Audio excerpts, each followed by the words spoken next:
एकाग्रता और मेमोरी को बढ़ाने के लिए कि हम कौन सा आसन करें कि हमारी मेमोरी पावर फुल हो, हमारी याददाश्त तेज हो। या बुजुर्ग हो या जवान या बच्चे हो, सब परेशान रहते हैं।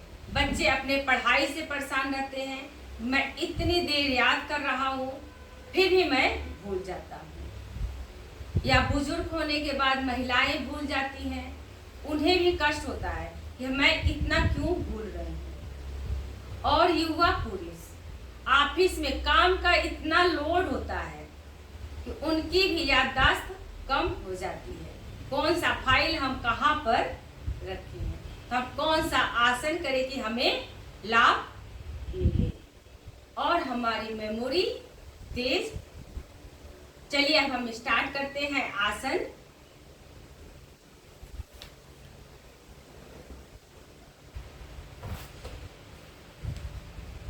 मेमोरी बढ़ाने के लिए हमें गरुड़ आसन, गरुड़ भगवान का स्मरण करते हुए ये गरुड़ आसन है। तो हम ऐसे कैसे करें कि हमें इसका लाभ मिले। तो हमारा पोजीशन, हमारे लेग के पंजे आपस में मिले हुए होंगे और हमारा जो लेग है वो पीछे इस तरफ जाएगा और जो हमारा हैंड है हम उसे क्रॉस करेंगे ऐसे और फिर इसे ज्वाइंट करके ऐसे यहाँ पर हम लाएंगे और उसे एक टक देखेंगे और इनहेल करते हुए होल्ड करेंगे हम और फिर एक्सहेल करते ही इस प्रकार हम वापिस आएंगे। ये मेमोरी के लिए बहुत ही लाभकारी है और आपकी याददाश्त तेज होगी। चलिए अब हम स्टार्ट करते हैं। गरुड़ आसन इस प्रकार ऐसे हम क्रॉस करेंगे तो हमें यहाँ पे हैंड को नहीं रखना है। जितना हम हैंड को आगे खींचेंगे और उसे देखेंगे उतनी हमारी मेमोरी, हमारा माइंड उतना ही सेट होगा। इस प्रकार होल्ड करेंगे, इनहेल फिर एक्सहेल, फिर हम अपोजिट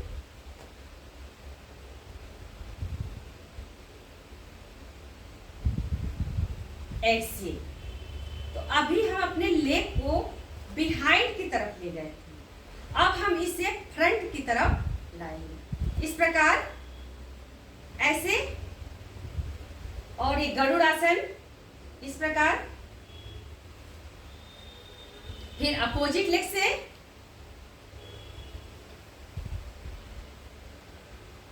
रिलैक्स। इससे बच्चे, बूढ़े और युवा सब भी कर। बुजुर्ग खड़े नहीं हो पाते हैं तो बैठ के अपने लेग को ऊपर नहीं ले जा रहे हैं, या बैठ के भी इस प्रकार पलथी मार के और हैंड को ऐसे कर लें। और खड़े हो पा रहे हैं तो इस प्रकार नहीं जा पा रहे हैं, बैलेंस बनाने में उनको दिक्कत हो रही है, तो नीचे की तरफ ऐसे करें और हैंड को इस प्रकार कर ले तो भी उन्हें काफी लाभ मिलेगा। उसी प्रकार अपोजिट।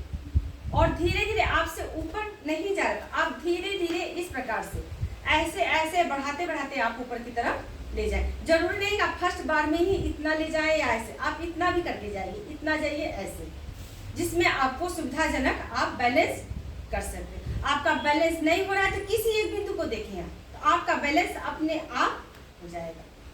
अब हम करेंगे नटराज आसन। याददाश्त के लिए बहुत ही लाभकारी होता है नटराज। ऐसे करेंगे तो हमें अपने पंजों को देखना पड़ेगा, हैंड के पंजों को, और इसे ऐसे हम पकड़ेंगे और इस प्रकार जाएंगे। ये हमारा नॉर्मल नटराज आसन है। जब हम ऊर्जा को फील करते हैं तो हमें अपने कलाइयों का, ज्ञान मुद्रा जो हम लगाते हैं तो कलाइयों का मूवमेंट देंगे और ऊर्जा को लेते हुए अपने आनंद केंद्र पे हम आएंगे जहां हमारे विष्णु का वास होता है। चलिए नटराज आसन इस प्रकार ऊर्जा को फील करते हुए, कलाई का मूवमेंट देते हुए आनंद केंद्र पे रिलैक्स। फिर अपोजिट, रिस्ट की कलाई ऐसे मूवमेंट दिया और ऐसे वापिस हम आए। ये हो गया हमारा नटराज आसन। इसे आप 5 या 10 बार गरुड़ासन और नटराज आसन को आप करें।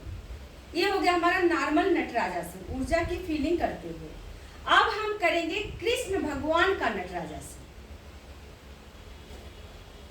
कृष्ण भगवान का नटराज हमें जिस प्रकार उनकी बांसुरी होती है, तो अपने हैंड को हमें बांसुरी की तरह बनाना पड़ेगा और जो हमारा थंब है उसे हमें यहाँ रखना पड़ेगा इस प्रकार से। तो पहले हम बैलेंस करेंगे, सामने देखेंगे। सामने जब हमारा बैलेंस हो जाएगा तब जो हमारी कनिष्ठिका फिंगर है तो हमें उसे देखना होगा। तो जो हमारे माइंड पे जोर जाएगा वो कनिष्ठिका पे होते हुए, तो आपकी याददाश्त के लिए बहुत ही लाभकारी आसन है। आप अपने बच्चों को कराएं, देखिए कितनी याददाश्त तेज होती है बच्चों की। चलिए स्टार्ट। भगवान कृष्ण का नटराज आसन। लेग को हम उसी प्रकार गरुड़ासन की तरीके से ले जाएंगे और बैलेंस करेंगे यहाँ पर ऐसे। फिर हम कनिष्ठिका को देखेंगे, फिर ऐसे, फिर हम अपोजिट लेग से इसी प्रकार। फिर हमारा हैंड यहाँ पे रहेगा ऐसे, यूं। फिर लेग को हमने किया ऐसे मूवमेंट इस प्रकार। फिर कनिष्ठिका को हम देखेंगे, फिर वापस। तो हम इनहेल करते हुए ऐसे जाते हैं, इनहेल, एक्सेल, इनहेल, एक्सेल। हम एकाग्रता जो हमारी बढ़ती है, तो हमारे कृष्ण भगवान का जो नटराज आसन है उसे आप करिए, आपकी मानसिक एकाग्रता बहुत बढ़ेगी। और युवा हो या बुजुर्ग हो या बच्चे हो, सभी के लिए ये लाभकारी है।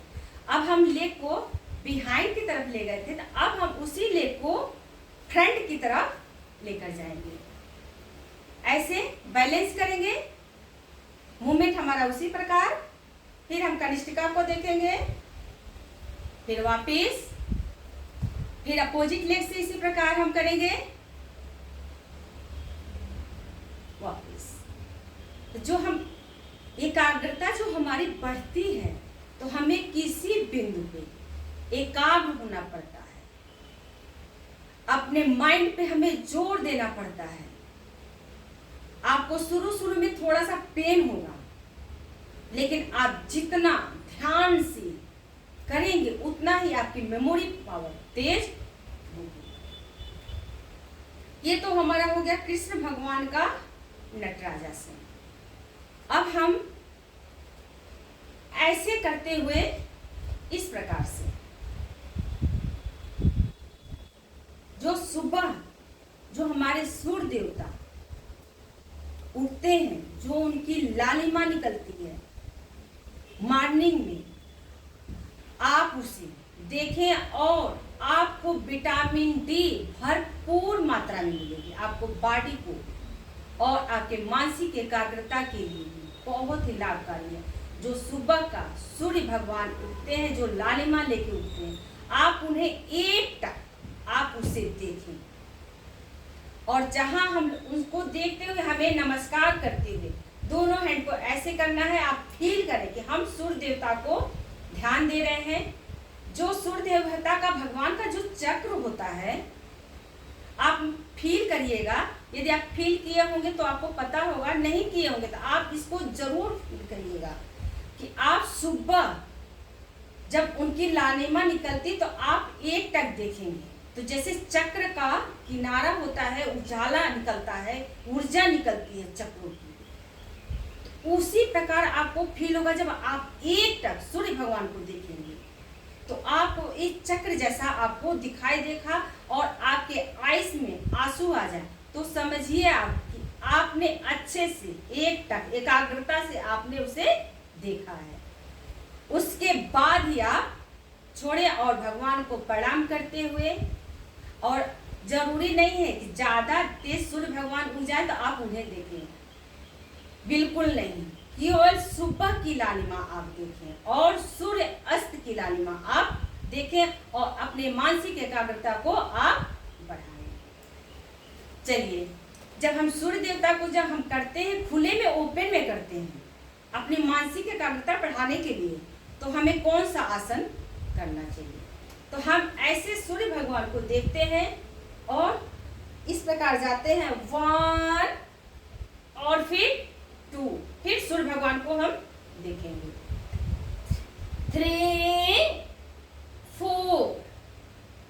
जब हम 2-4 बार इस आसन को कर लेंगे उसके बाद भगवान को हम नमन करेंगे। उसी प्रकार 1 2 ऐसे देखेंगे तो आपके पूरे बॉडी में प्रेशर भी जाएगा, आपकी मानसिक एकाग्रता भी बढ़ेगी, आपके पूरे शोल्डर पे, आपके इस पे थाइयों पे, आपके शोल्डर जो है ये मजबूत भी होंगे, उनके विटामिन डी भी मिलेगी और आपको लाभ भी मिलेगा। और ऐसे हम प्रणाम करेंगे और इस प्रकार हम वापिस आएंगे। अब हम करेंगे चंद्रमा का स्मरण। आप शाम के वक्त, इवनिंग के वक्त आप योगा करते हैं, यदि मॉर्निंग में आपका छूट जाता है तो इवनिंग करते हैं आप चंद्रमा का ध्यान करिए। तो चंद्रमा जो है हमें शीतलता प्रदान करती है और हमारी बॉडी को शांति प्रदान करती है, हमारे क्रोध को शांत करती है और हमारे मेमोरी पावर को भी तेज करती है।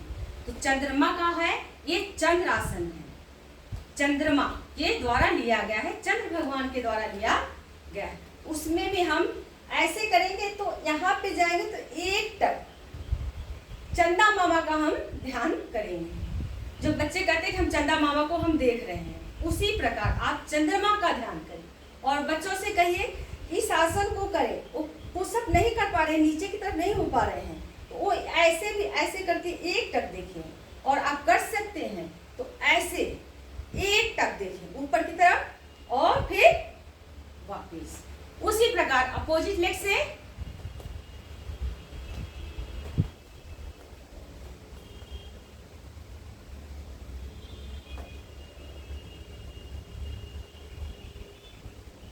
रिलैक्स। आप इसे कुंभक के द्वारा जितना आपसे होल्ड हो सके उतना करिए, 5 से 10 बार या 20 बार करिए। देखिए आपकी मेमोरी पावर कितनी तेज होती है और आप इसका लाभ उठाइए। आप बच्चों को बोर्ड की जब परीक्षा होती है या स्कूल में या उनके कॉलेज में पेपर होता है तो उन्हें इनका ध्यान जरूर कराएं। या गरुड़ आसन हो, नटराज आसन हो, आपका चंद्र आसन हो, सूर्य नमस्कार का आसन, सूर्य भगवान को प्रणाम हमने कहा, यदि हो सके तो सूर्य नमस्कार उनको कराएं तो और लाभ मिलेगा। चलिए हम अपने आसन पे आते हैं।